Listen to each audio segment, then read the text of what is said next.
Okay, such a interesting topic, the thyroid magnesium connection. The biggest and first thing to say is that in order to create T3, which is the free active form of the thyroid hormone, T4 must be converted, and it is dependent on magnesium for that conversion.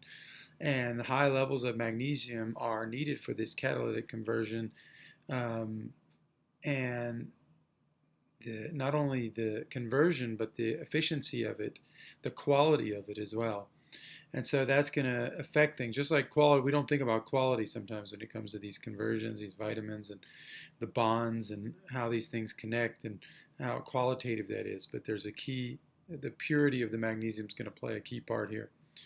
Um, and of course, low levels of magnesium always have can point to. I mean, we've detected that in a lot of people that have had thyroid problems.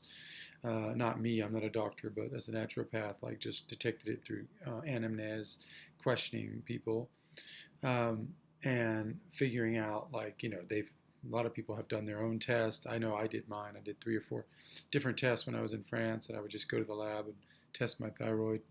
I had some severe issues there too, and selenium and iodine play a key role there, of course. But the problem is how to get the iodine, right? So, an amazingly fresh raw milk that has like high iodine in it has this amazing taste where everybody's like, oh my God, that tastes better than all the other milks I've had. This type of milk, has a powerful effect on iodine because it brings a very assimilatable, I know that's not a word, but I still use it. It brings a very assimilatable form of iodine to the body, a very active form, not all this vegetal and mineral forms that we buy. This is like an active form. And so that's one thing. Um, and then, there's thyroid glandulars and things that can be outsourced from Vietnam with better pigs where they're not fed soy, and you can use that as a remedy for you. I'm not recommending you go around your doctor, but there is like a way to get these pills in your hand, and so and then maybe with a doctor's advice, be able to use them properly. How about that? But make sure you get your readings right, because a lot of the readings on TSH and T3 and all this stuff, they're backwards. So you need to get like Stop Thyroid Madness or some other place where you can find some better information on that. But as for magnesium, um, it's the tissue structure that concerns me in the thyroid, because what's destroyed it? Okay, so there's certain deficiencies like selenium and iodine. I get that. But what has made the thyroid so weak? What has destroyed it? Well, a lot of that protection that's supposed to come through radioactive waves as well. There's radioactive waves like EMF, electromagnetic frequencies, things like that that can target this. There's pollutants in the environment like LA smog, all that aluminum from the catalytic converters that are made of aluminum and that high pressure and all those weird, strange metals that you find in catalytic converters, and all that stuff coming out into the air, and us breathing it all in through all the cars and incinerators and power plants. So that coats and comes right down here. That's the first line that it gets hit. So magnesium there is interesting because magnesium has a role in the removal of lead and mercury and aluminum and different cadmium absorption inversely correlated with magnesium levels, and same with lead, and same with mercury. A lot of things can be removed from the body, even arsenic. These things can be removed from the body through chelation with magnesium through enzymes which are magnesium dependent. So this whole like army comes together and can remove these things, such as malic acid that mixes with magnesium, and then you have magnesium malate or whatever that removes aluminum. That's just one example, but there's more. And so this kind of detoxification process that happens with magnesium is so important, because you got to heal, right? You got to heal that stuff, and you have to clean your environment so you can get into this section which I call do no harm, where harm's not being done to you. But then you also have to heal. So You have to heal what's there and clean that out and get that tissue up to par. The tissues are made. There's a matrix of sparks in that tissue. This is created, this tissue, and that matrix.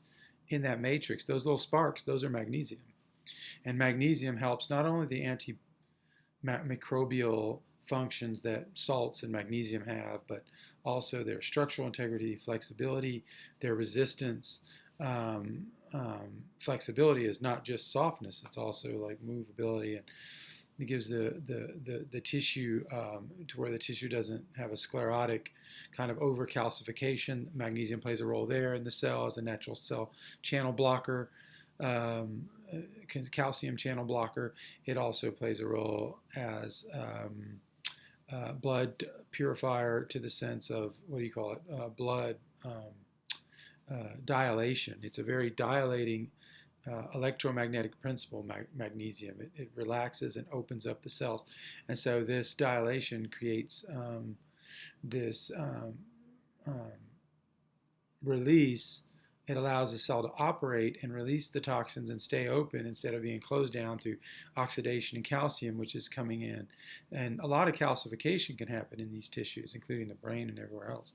So magnesium layers the calcium in with itself. Those sparks build in that structure, and then there creates a kind of a flexibility there. And the calcium is no longer destructive, but it acts as like a protector. So you're trying to well, it's not like it's calcifying the structure at this point, because there's that looseness there. And so it's when the calcium becomes rigid that it does that effect. So this is important. This is very important for the thyroid, this protections of the thyroid. And then, there's other solutions you can use for the thyroid. Homeopathy can be amazing. If you want to use like sensation level homeopathy, Sankaran, I guess you could call it. Find a practitioner and get your own unique remedy. This can help detoxify some of these organs and help you heal. So magnesium is going to play a role in blocking the absorption of a lot of these contaminants that get in there by having those levels high throughout the body. So the best way to do this is transdermally. You can even apply it here, and this goes in conjunction with everything else like zinc, selenium, iodine. These are all connected, right? And one of the best forms of selenium you can find that no one will tell you, because I'm always looking for the active form. I'm not looking for the vegetal form or the mineral form. The active form, which is ready to go, is like in Botarga, which is like these fish eggs. I mean, fish eggs in general. But Botarga is a fermented fish eggs, and you can find them online. Very powerful. The Phoenicians used this as medicine. They would give it out as a medicine. So this is a very strong active form of selenium. You can also take pills or whatever. So anyway, trying to heal that is very important, because there can be weight gain, there can be difficulty with metabolism, a lot of things that can happen. Your body might gain girth in order to create the heat it needs for the loss of hormone capacity that it incurs through any damage done here. And so you just have to accept that, that there's a thickening that happens there. And so, but it doesn't mean that you have to have a gut or anything which is obtuse to that degree. There's a thickening that's general, but there's also, so that you have to watch what you eat, and all these soy-fed foods and everything else, which also affect the thyroid. And soy is rich in aluminum, and then the soy and the thyroid, they're just like enemies, eternal enemies. If you look up the history of goiter surgeries in America, back when we didn't have as much diversity in our foods and where you lived in the mountains, and your milk and your sauerkraut and your little things, your butter, those things had to be maintain their intensity and their high level of vitamins. Otherwise, you could throw off the whole community. Before we had all this choice, which doesn't always mean we have high vitamin choice, because people don't know where to find it. But there was all these goiter surgeries, and a lot of them were connected to the rise of soy, and the rise of soy being brought in as an idea into different communities, and bread and milk and different things like that. So you want to stay away from all of that and find the right stuff. No, we don't need to be the soy Trojan horse, Asian Trojan horse or whatever you want to call that, dragon coming in. You got to watch that. And so anyway, if that could be of help someone, find the right stuff. Don't get the cheap magnesium. Get the right stuff. Theheartoftradition.com, Zechstein Inside logo. It has to have that trademark or it's not coming from the Zechstein. Even if you have brands that say they're from Zechstein, they're ancient and Permian and all this stuff. You have to find real certified at the source, not self-certified claims. Anybody can do that. So you got to find the real stuff. There's only one place in Holland, in Vindam, the actual city. No one will tell you that because they're not dealing with the real stuff. And why it has to be real is because otherwise it's refined and solvent extracted from derivative magnesium mining. It's not all the same product. So you need the right stuff. Get it in. It's only $3 a week. Do the right thing. Get it in glass bottles so there's no endocrine disruptors. Start your cure today. Theheartoftradition.com.